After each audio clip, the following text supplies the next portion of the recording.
Hello friends, आप देख रहे हैं आपका चैनल शेयर बाजार विद आयुष। और बात होगी दोस्तों इस वीडियो में गाजा अल्टरनेटिव एसेट मैनेजमेंट या फिर गाजा कैपिटल, कुछ भी कह लीजिए, इस आईपीओ की लिस्टिंग डे स्ट्रैटेजी के बारे में। तो दोस्तों कल के दिन गाजा कैपिटल आपको लिस्ट होता हुआ दिखेगा। सवाल यही है लिस्टिंग का कि कहाँ पर आपको होती हुई देखने को मिलेगी, अनुमान से बेहतर, अनुमान से कम, या फिर यहाँ पर आप कह सकते हैं कि सबको कल ये चौंकाता हुआ नजर आएगा। तो जो भी यहाँ पर लिस्टिंग के बारे में बात है वो इस वीडियो में हम करेंगे।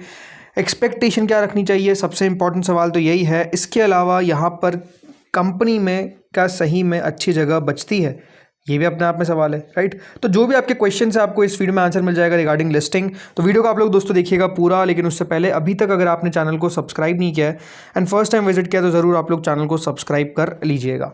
तो फ्रेंड्स, गाजा कैपिटल जैसे मैंने कहा कल के दिन अब आपको लिस्ट होता हुआ देखने को मिलेगा। सबसे पहले जिनको मिला इस बात का ध्यान रखिएगा, 160 का आपको एक शेयर मिला, टोटल 93 शेयर्स मिलते हुए नजर आए हैं सिंगल लॉट के अंदर। अब देखिए, जब भी कोई आईपीओ लिस्ट होता है तो पहली चीज़ हम ये देखते हैं कि वो आईपीओ किस तरीके का था। तो ये दोस्तों IPO fresh issue plus offer for sale का था, दोनों का इन मिलाकर था। कुल मिलाकर 550 करोड़ का था, जिसमें से 450 करोड़ का फ्रेश इशू, बाकी का 100 करोड़ का ऑफर फॉर सेल। अब होता क्या है, देखिए वैसे तो मेजरली जो एएमसी कंपनीज होती है ये आपको अगर आईपीओ लाती हुई देखने को मिल रही है तो ये मेजरली दोस्तों लाती है आईपीओ एनओएफएस, बिकॉज फ्रेश पैसा यहाँ पे उठाया नहीं जाता है एएमसीज के द्वारा। बट एक बात आप समझिए कि एक different type of a company है, राइट। ये एक बेसिकली आप कह सकते हैं कि प्राइवेट इक्विटी प्लेयर है, एक तरीके का अल्टरनेटिव इन्वेस्टमेंट मैनेजर है ये, ठीक है। एआईएफ चलाते हैं कंपनी।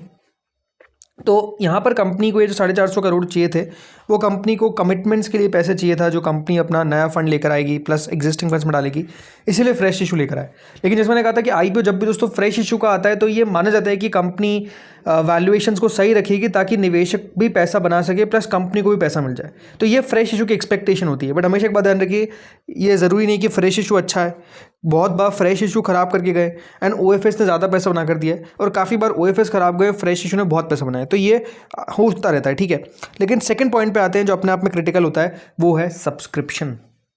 तो देखिए, इस इशू को सब्सक्रिप्शन कम नहीं मिला, लेकिन हाँ जिस तरीके से हाल फिलहाल में आईपीओ आपको सब्सक्राइब होते हुए देखने को मिल रहे हैं उसके कंपैरिजन में आपको कम लग सकता है।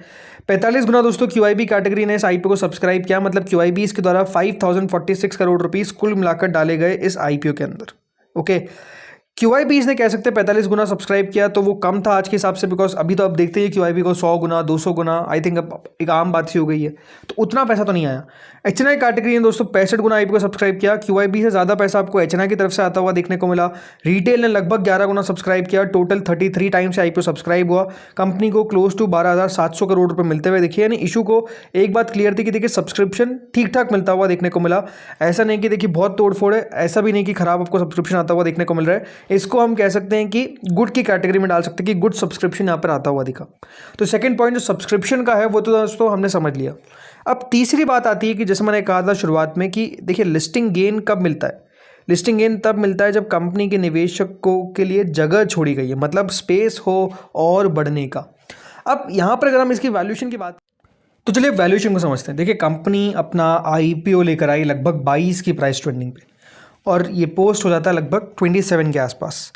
अब दिक्कत क्या है कि देखिए जो ट्रेडिशनल एएमसी कंपनीज है उससे इसको हम कंपेयर कर नहीं सकते, बिकॉज इसका बिजनेस अलग होता है, बिजनेस मॉडल भी अलग है, और बिजनेस में अर्निंग्स जो आती है वो भी आप दोस्तों आपको अलग देखने को मिलती है। तो इसीलिए ये अब देखिए इंटरेस्टिंग होगा देखना कि मार्केट इस कंपनी को किस तरीके से परसीव करता है और कितनी वैल्यूएशन प्रोवाइड करता हुआ देखने को मिलता है। बिकॉज इसका देखा जाए तो कोई भी आपको एग्जैक्ट पीयर जो है वो लिस्टेड है ही नहीं, ठीक है। जो इसका बिल्कुल पीयर टू पीयर कंपैरिजन जो है वो इस कंपनी का हो नहीं सकता है। कंपनी का ये है कि 22-27 की वैल्यूएशन पे अपना आईपीओ लेकर आई है, प्री और पोस्ट, वो हम देख सकते हैं। बट मार्केट जज किस तरीके से करता है, कितनी वैल्यूएशन प्रोवाइड करता है, ये डेफिनेटली हमको अब पता चलेगा जब भी आपको स्टॉक ट्रेड करता हुआ नजर आएगा, और आने वाले दिनों में पता लगेगा कि हाँ मार्केट वैल्यूएशन किस तरीके से इस कंपनी को देना चाहता है, ये आने वाले दिन बताएगा। सो अब यहाँ पर समझते हैं कि ग्रे मार्केट में एक्सपेक्टेशन क्या है लिस्टिंग को लेकर, देन आपको बताऊंगा कि मेरा व्यू क्या है। तो देखिए अभी जो करंट ग्रे मार्केट है दोस्तों वो कह रही है कि लगभग 19 रुपये ऊपर ये कल आपको लिस्ट होता हुआ देखने को मिलना चाहिए। एज ऑफ नाउ जीएमपी ये है, मतलब लगभग 11.88% के आसपास का करंट ग्रे मार्केट चल रहा है।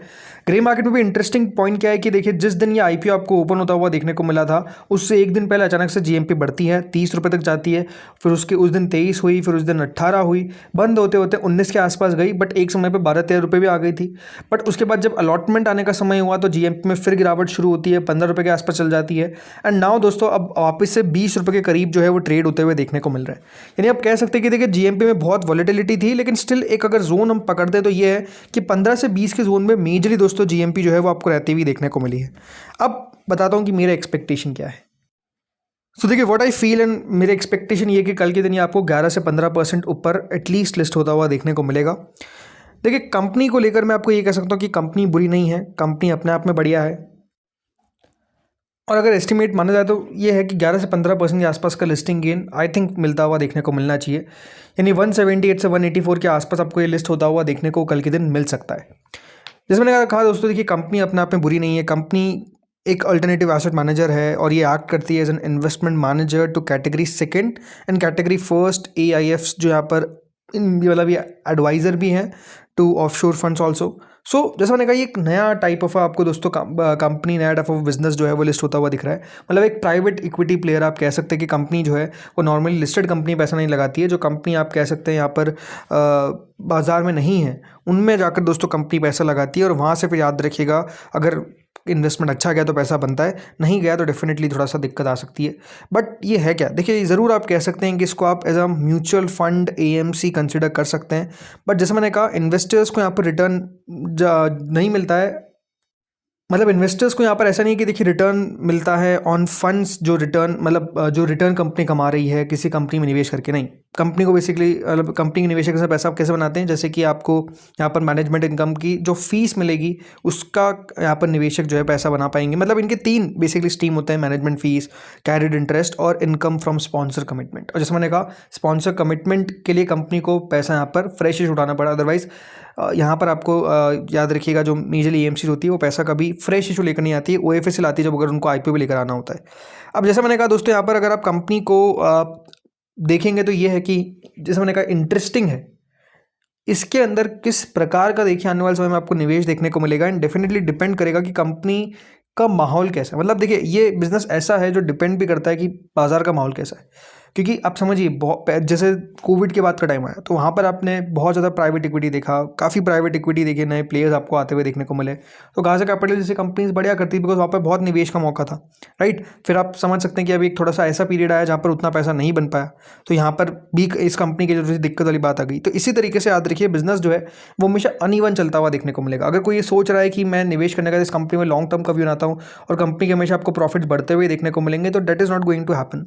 हो सकता है देखिए एक साल बहुत ही शानदार आ जाए, हो सकता है एक बहुत ही ख़राब साल आ जाए जो आप एक्सपेक्ट नहीं कर सकते। इस तरीके का ये बिजनेस है, नॉर्मल AMC's बिजनेस से अलग है, ये आपको ध्यान रखना है।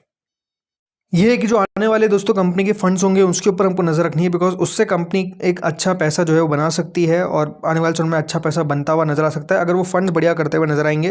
बट ये है कि इस कंपनी के अंदर आपको ऐसा कोई बहुत बड़ा नेगेटिव नहीं मिलेगा। रिस्क ये है कि देखिए कंपनी का डिपेंडेंसी है जो कैरिड इंटरेस्ट आता है और जो फंड परफॉर्मेंस है उस पर, फेयर मार्केट जो वैल्यू होती है ऑफ स्पॉन्सर कमिटमेंट ये लगातार आपको चेंज होती हुई देखने को मिलती है as per the performance of the fund, तो वो भी आप कह सकते हैं कि वॉलेटाइल ज़रूर रहता है। इसके अलावा आप कह सकते हैं कि थोड़े बहुत रेगुलेटरी रिस्क भारत के अंदर हमेशा रहते ही है, तो वो फैक्टर जो है वो मेजरली कंपनी के लिए नेगेटिव है। बट वो अगर इस AIF के लिए नेगेटिव है तो वो सारे AIF के लिए नेगेटिव है, ऐसा नहीं है कि सिर्फ इस कंपनी के लिए आपको नेगेटिव देखने को मिलेंगे। इंपॉर्टेंट है कि फंड की परफॉर्मेंस किस प्रकार की होती है उसके ऊपर हमको फोकस करना पड़ेगा। बाकी सिर्फ अगर लिस्टिंग की बात करता हूँ तो 11 से 15% के आसपास का लिस्टिंग गेन का एक्सपेक्ट आप करके चल सकते हैं।